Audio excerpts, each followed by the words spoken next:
I've heard many love stories in my life, but few have touched me as deeply as this one. It's the tale of Orpheus and Eurydice, a love story that delved deep into the realm of death itself, challenging its power with the sheer force of love. Orpheus was a great musician.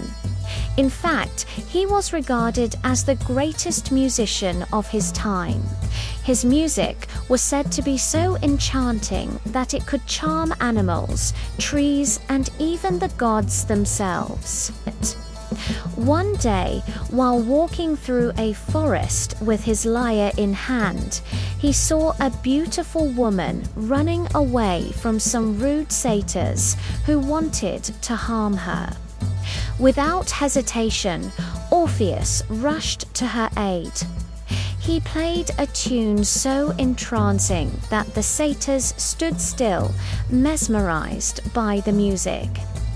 And when they came to their senses, they were so ashamed of their behavior that they vanished into thin air. The woman turned around and saw the handsome young man standing there with his lyre. She thanked him profusely and introduced herself as Eurydice, the daughter of the king of the underworld. As the days passed, Orpheus and Eurydice fell deeply in love with each other, but their happiness was short-lived.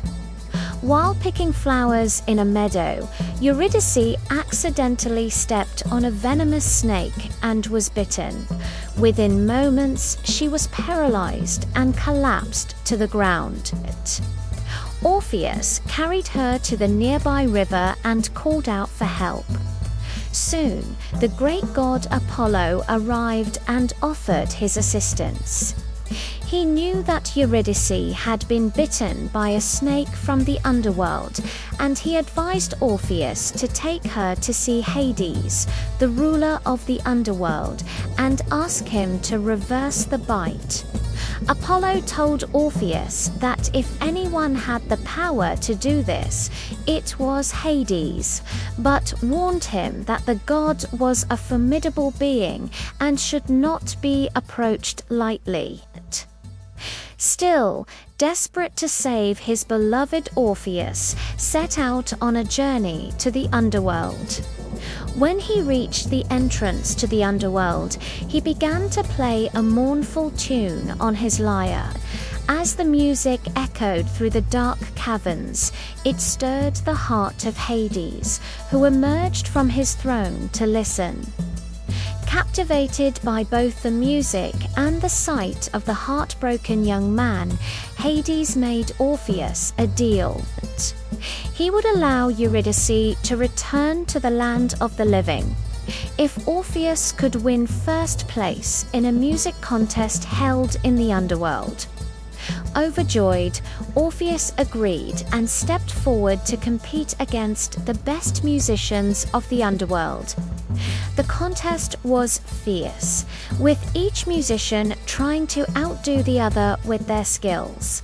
But Orpheus played with such passion and virtuosity that he won over the hearts of the judges and the audience alike. When the final notes faded away, there was a moment of silence. Then thunderous applause erupted, echoing through the vast halls of the underworld. Even Hades himself rose from his throne to congratulate Orpheus, his face etched with admiration. Now, according to the deal, Eurydice had to be returned to the world of the living. But as Orpheus turned to leave, Hades stopped him. "You have proven yourself to be an exceptional musician," he said, his voice echoing with power. "But your reward will be granted only if you can resist the temptation to look back at your beloved Eurydice before you reach the realm of the living." Orpheus, overjoyed at the prospect of reuniting with his love, promised to fulfill the condition. Hades waved his staff, opening a portal that shimmered like a gateway to another world. "Go now, musician," he commanded, "and may the blessings of the gods be upon you and your lady." With these words, Orpheus stepped into the portal, leaving the underworld behind him. Behind, Hades watched him go, a flicker of something akin to amusement dancing in his eyes. But as soon as the portal closed, his expression turned grave. Turning back to his throne, he spoke in a voice that rumbled like distant thunder. "By the laws of the underworld, Eurydice must remain here with me." With a wave of his hand, Hades sealed the portal, ensuring that Orpheus would never be able to return. As Orpheus walked through the forest, he couldn't shake off the feeling that something was amiss. He couldn't understand why Eurydice wasn't by his side. Hadn't he won the contest? Wasn't she supposed to be with him? Just as these thoughts were consuming him, he heard a faint voice calling his name. Turning around, he saw no one, yet the voice seemed to be coming from right behind him. Puzzled, he decided to follow the sound. As he walked deeper into the woods, the voice grew louder and more distinct. "Orpheus, turn around, look at me." Curiosity and concern filled his heart. Who was calling out to him, and why? Finally, the voice seemed to be coming from a clearing ahead. As he emerged into the clearing, Orpheus saw a vision that made his heart skip a beat.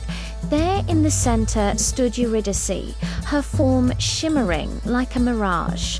She was calling out to him, her voice filled with longing.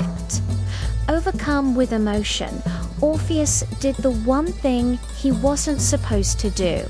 He turned around and looked back. In that instant, Eurydice's form flickered and she vanished, leaving Orpheus in the clearing with a pounding heart and a growing sense of dread.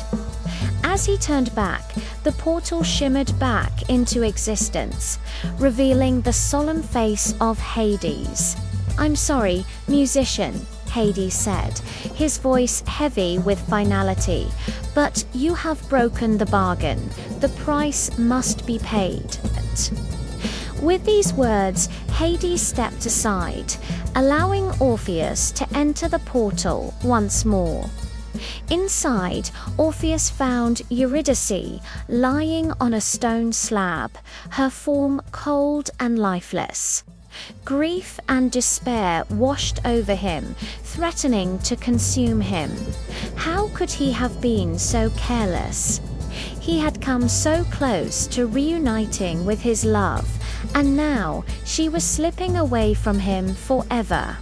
Unable to bear the sight any longer, Orpheus stumbled back, his hands clenched into fists.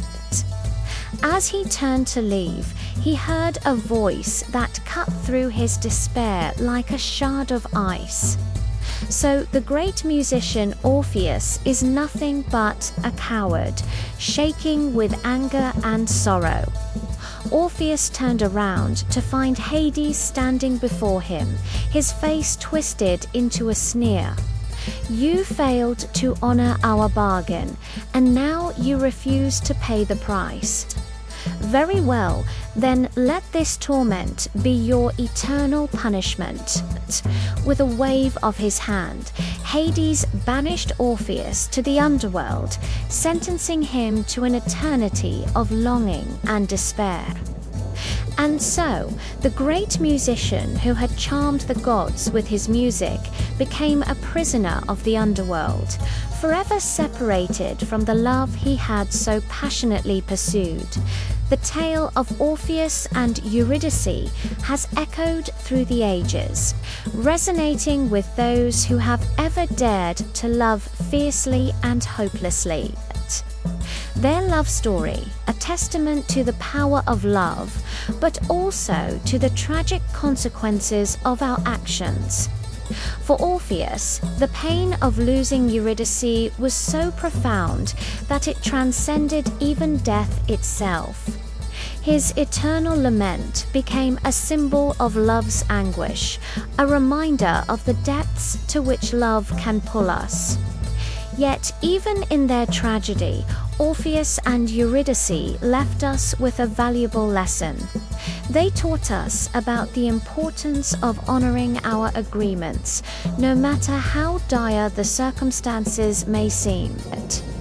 For even the gods, it seems, are bound by the rules they establish. What did you think of this love story? Let me know in the comments below. If you enjoyed this video, please give it a thumbs up and share it with your friends. Also, don't forget to subscribe for more videos.